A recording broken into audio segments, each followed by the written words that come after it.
Hey, and welcome back. This is the Scaling Secrets podcast, and Nelson Tepfer is here, and he is with Pro CFO Partners, which it allows you to hire a part-time CFO where you can purchase only the time you need, enabling the onboarding of a CFO while sharing costs with a number of other firms. And so basically, this whole idea of a fractional or part-time CFO is this idea we're going to explore today and find out about why people sometimes maybe don't want to do this or what might hold them up so that way they can figure out the solution and get their company to scale. So Nelson, glad to be speaking with you.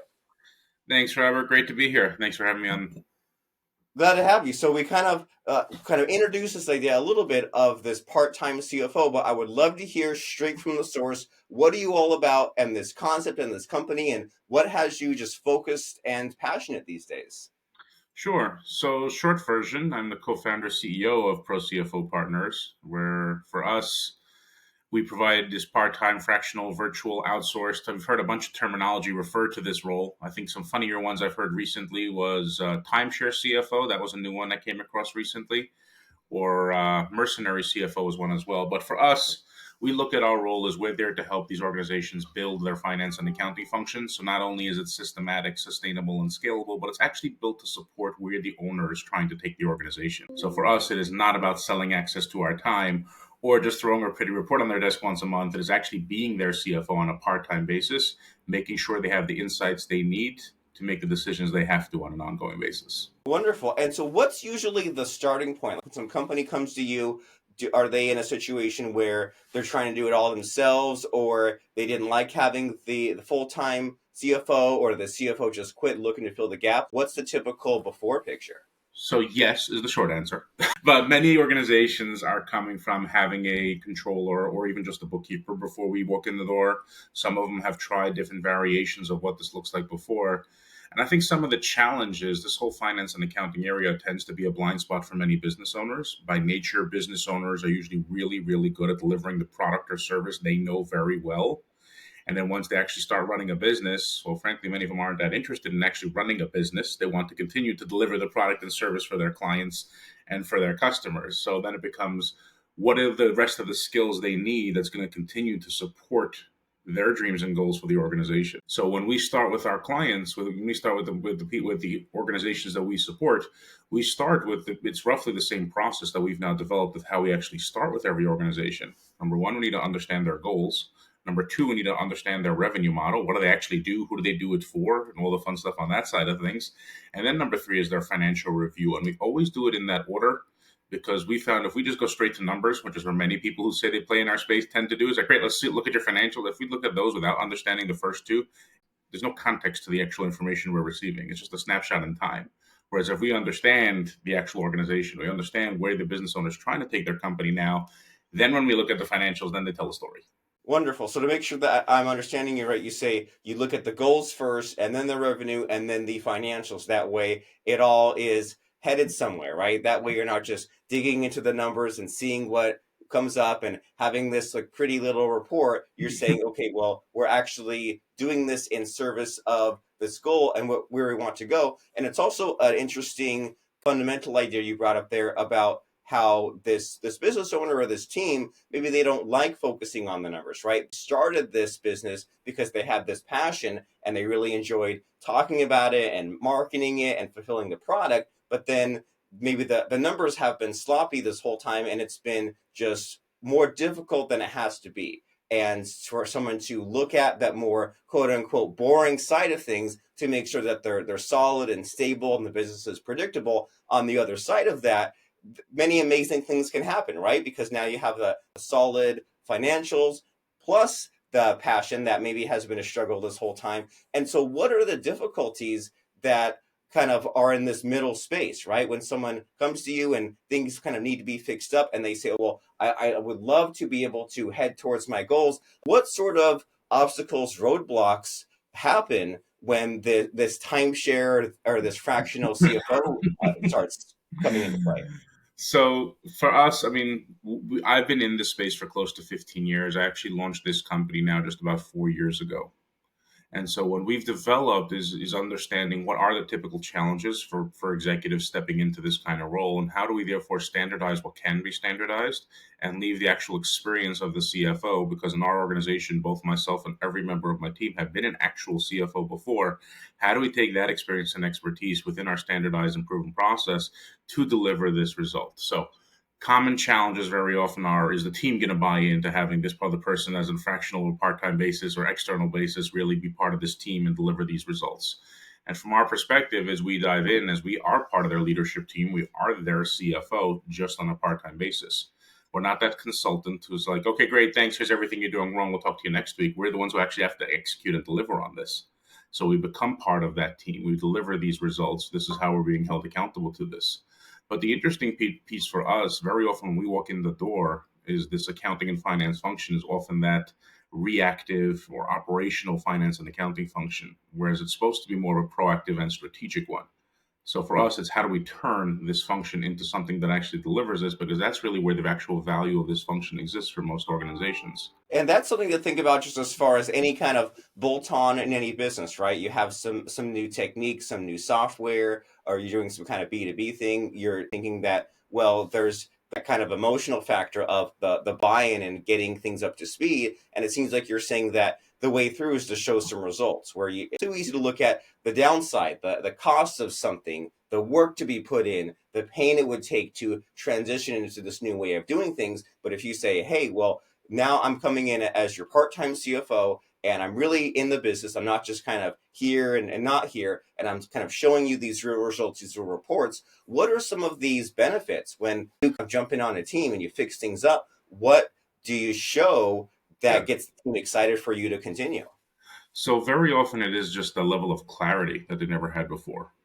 As in, for instance, these are the different product lines or service businesses that you're in. These are the margins across each one of them. This is the one where we should be focusing our resources. This is the ones where we shouldn't. I'll give you another great example. This time of year, we're supporting many of our clients with their planning and budgeting for next year. So typical budgeting in many organizations, unfortunately, looks like, well, we take last year's numbers, we add on a percentage for where we think we're going to grow next year, and that's what our budget is for next year.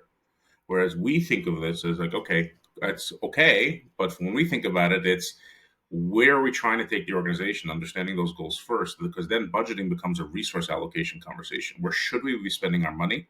And what is the return we want to get on where we're spending those resources to achieve, help us achieve those goals?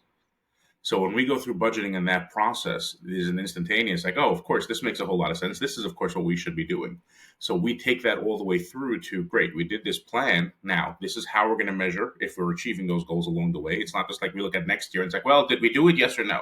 We actually have to develop those metrics along the way that determine if we're actually achieving those goals so we can see what is or isn't working. We actually have to get involved within the organization of who's actually responsible for these different areas of the plan that we just put in place. It's great to have a plan, but then it becomes about actually execution. So for us, again, as stepping in as that leader within this organization, stepping in as their CFO, that's our responsibility, especially around this time of year, what we end up doing.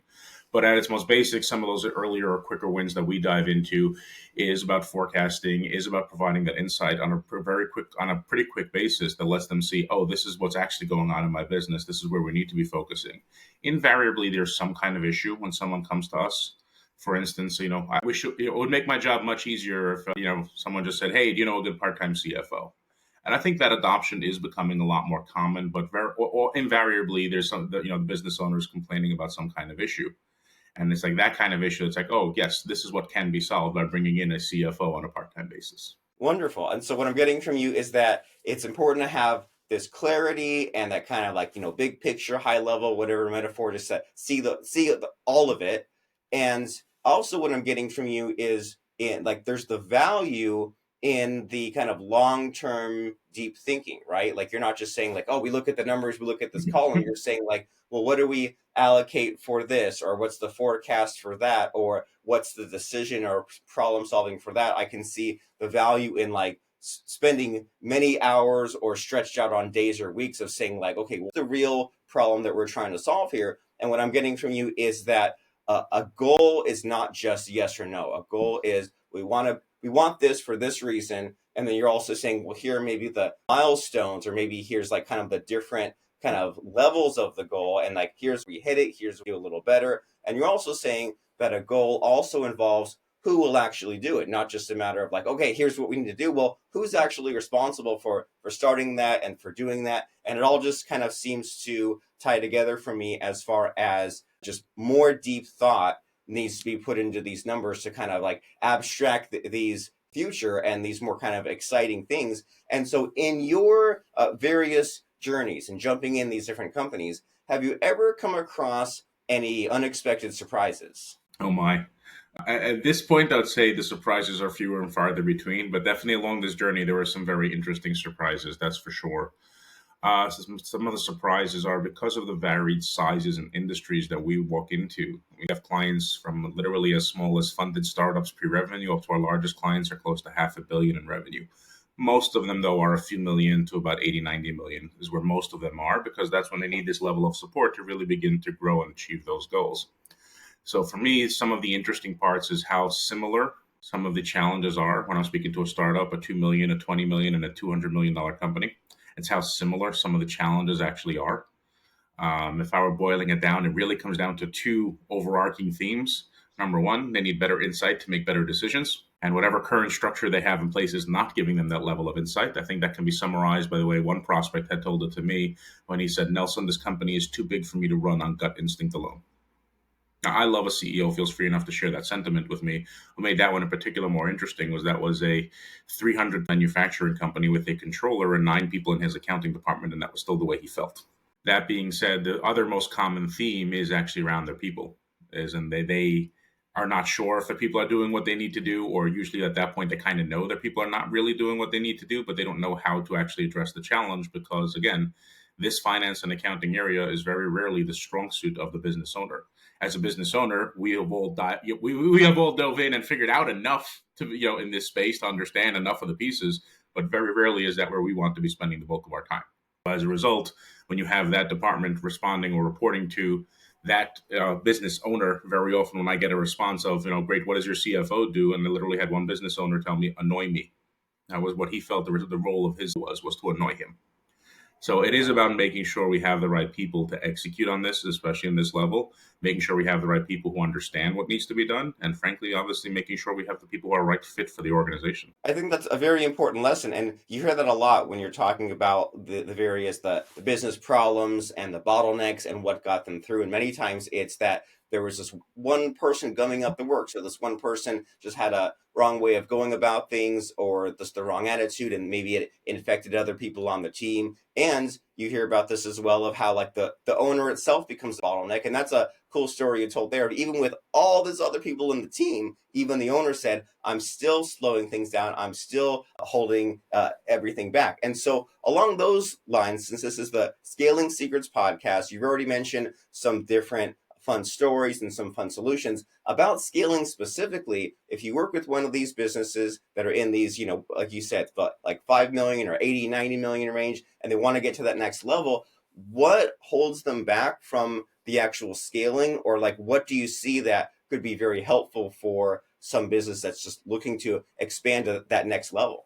So there's two pieces to that function. And when it comes to scaling, obviously, what does scale mean to every organization is getting clear what that actual goal on usually helps to start. Because for some people, scaling means doubling. For some people, scaling means 10x. So to start the process is first understand what is it you're actually trying to do. Because how you invest, the plans that you need to put in there, the resources you're going to need will vary based on what you actually want to achieve.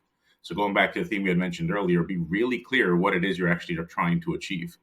And usually over the next 3 to 5 years is a safe timeline to think about. It doesn't need to be as specific, like, yes, in exactly 3.7 years, I want to be this number of revenue, but you have to have some idea of what it is you're actually trying to achieve, because that allows for that clarity in the process of planning and forecasting and budgeting and everything, whatever terminology you want to think of that planning phase, that allows for a level of clarity to say, okay, if this is what we're trying to do, what is it that we need to do? Is it going to come from our current customers with selling more services? Do we need to sell different services to our current customers? Do we need to sell to new customers what we're already currently doing? Do we need to go into new markets? Do we need to expand this way? Do we need to invest in this? Do we need to spin up a different or a unit within the company? We can't answer those questions if we don't have that level of clarity on the goal. And that's where it comes to going back to where we had started, understanding the revenue model of the business. Because when we're looking at this as it relates to what their plan is, it's like, okay, great. If we're in these 5 different market segments selling these different, 3 services to these 5 market segments, Where is that level of growth that we've identified what our scale is going to be? Where is that going to be coming from? How are we going to get to those new customers if we're going after those? Are we going to have a new podcast that's going to, so for instance, start speaking to them? Are we going to have a different entirely marketing plan on how we're actually going to do this? What branding do we need? What is our messaging going to be if we're going to go after this kind of function or this kind of service or this kind of customer? So it starts with understanding what is the actual goal here when we say scale, because then it becomes about resource allocation. Do we need to go, for instance, do we need external funding? Do we need whether debt or equity funding to help us achieve this? Just to plant the flag and say, sure, we're going to be triple our size in 2 years. It sounds great. And we've known many companies who were able to achieve that successfully. Many others, it just becomes every 2 years they have the same thing and without actually achieving it. Okay, so you're saying that it's important to get these questions figured out, and the question of number one, where at, and what's maybe the painful truth of that, like as far as the finances and the resources and the current setup, and then we look at where do we want to be and by what time, and that means like actual concrete solid numbers in comparison from now to then, and then to When we get go from out, yeah, I'm sorry, but when we go out like 3 to 5 years, sometimes getting specific with numbers can get a little bit vague, and that's okay. As long as we understand what the underlying goal is. For us, when we go through that planning process, especially when we're going several years out, we try and separate the actual measurable target, which is when we put a number to it, versus what the actual goal of the organization is. And we try okay, and push the separation on purpose because measurable target, it almost becomes binary. Did we hit this, yes or no? Whereas if you've identified the goal, for instance, if we want to scale, if we want to triple the organization, yes, it does translate to a number. But that thought process becomes a little bit different because the pieces we want to start thinking about, the actions we want to start taking, become easier to understand when when you've identified if it's towards the goal or specifically towards a number. For instance, very commonly when businesses are growing fast, right? Going to be $100 million in 3 years. Great. Okay. Sounds wonderful. But the problem becomes when you're making decisions, is this going to help us hit 100 million? Yes or no becomes a little bit more difficult versus we want to be the best at providing this service across this region. That goal becomes a lot easier to say, does this investing in this part of the company allow us to be the best as where however organizations choose to define best service, longest lasting customers, whatever best to that organization. That provides that level of clarity for the answer to that question to be yes or no. Yes, okay. this supports us being the best at doing this. We should continue to do it. No, it does not support it. We should not continue to do it. Whereas opposed to saying, does this support $100 million? Sometimes you won't know that until you've already achieved that, which is why we like separating the goal from the measurable target. It relates to that planning phase. I like that a lot. That's very insightful. That way you don't kind of sacrifice or you don't shoot yourself in the foot by making the goal just too narrow, too concise, too number based. It's so much more. And so since we're on the topic of kind of goals and getting somewhere and avoiding failure, as far as like you personally, Nelson, and you growing your business and going across your own kind of struggles and challenges, is there anything worthwhile sharing in that department? Is there anything just about your own personal journey within like the last year or two where you struggled, you failed, but then you succeeded in a valuable lesson for us today? Well, yes, I call that entrepreneurship, but not all of that definitely comes into being a business owner. So we launched this company in January of 2020. It was me, my business partner, and 6 CFOs, and now there are around 50 of us. So we've grown pretty quickly, and a lot of our success we attribute A to the level of planning that we actually put into a lot of what we do, and then B it becomes understanding what it is we're actually offering and who we're actually offering this to. Understanding those factors really allow for that level of clarity and therefore allow for the decision making to become a little bit easier. Should we do this or shouldn't we do this? Well, this is what we do, and this is who we do this for. Does it fit with those things? Then yes, let's figure out a way to do it. Does it not fit with those things? We're not going to try and do that. Yes, it's a wonderful opportunity. We can decide at some point if you want to spin up a separate company or separate offering to achieve that, but that doesn't fit with what we have in mind or what we're doing or how we're going to market around doing this. So we spent a lot of time earlier on is crafting the message of what is it we actually do, because when we started this conversation, CFO frankly means something very different to many different people. So we can't just say CFO. We do, but I spent a lot of time when we first started defining what is the impact and value of that CFO. We spent a lot of time building that messaging when we first launched. And then number two, who is that actual client, where it's not specifically a revenue number. It's where is that business owner on their own entrepreneurial journey? And is this somebody we can help? If yes, we want to try and figure out a way to do so. If not, we're not going to try and sell our services in.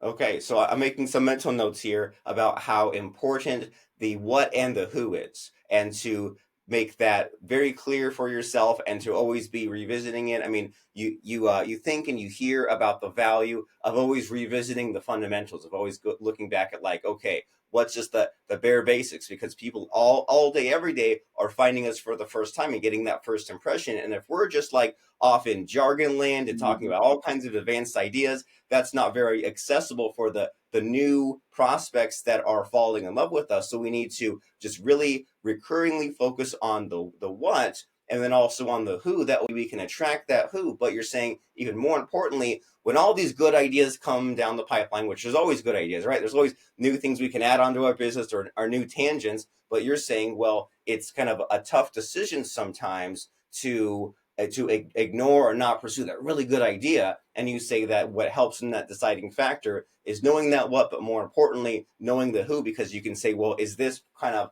on my path? Should this be part of my focus, or is this new thing a distraction from my focus? That makes it maybe not an easy decision, but it makes the decision easier to make, as far as like, do I pursue this or don't I pursue this? This is all wonderful to think about, and we can definitely see how all these organizations can benefit from someone like you doing this as a part-time CFO, to be thinking these kind of deeper thoughts, these bigger questions, getting clear on the goals, and maybe just getting into the nooks and crannies and uncovering the problems that the business owner or the existing team, either they're just not equipped right now, or they don't want to, or whatever. We need to get to these problems. We need your help to do it. So tell us how companies can get your help. You mentioned about kind of the company size, but can you tell us about like what's the ideal fit? And if someone is an ideal fit, where do they go? What's the call to action?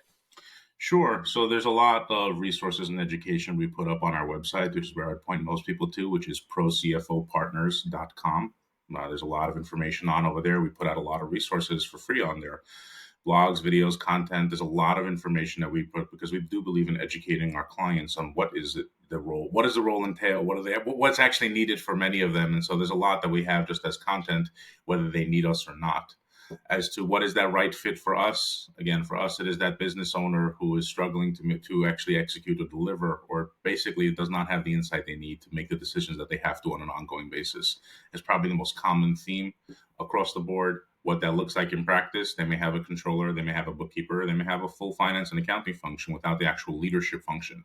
They need that strategic partner in the finance and accounting seat, supporting them achieve their goals. Wonderful. So we need that strategic partner to get those insights from procfopartners.com. And as we're wrapping up and winding down our conversation here, Nelson, I always find it very valuable and helpful to get like one last little nugget, right? One last little quote or lesson or insight from my guests. That way we've heard all these things today, but we say, oh, wow, that last little bit at the end, that really kind of just gave me a lasting impression and memory of some of these things I need to do. So if I ask you, Nelson, about a favorite quote or lesson or insight that can really help us today, what comes to mind?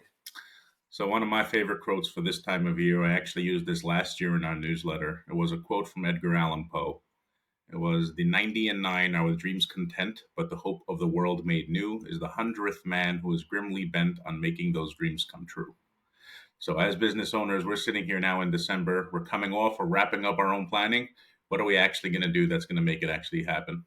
Wonderful. I love it. What are you actually going to do as far as just dreaming? What's the plan? What's the strategy? What do you have in place for those unexpected surprises? And you might not be able to go it alone. If you've been going this far and trapped in your own thinking, you need other brains on the problem. You need extra help, and you can find that help at procfopartners.com. And thank you very much, Nelson, for stopping by, showing up, and giving us some really amazing insights. I appreciate you.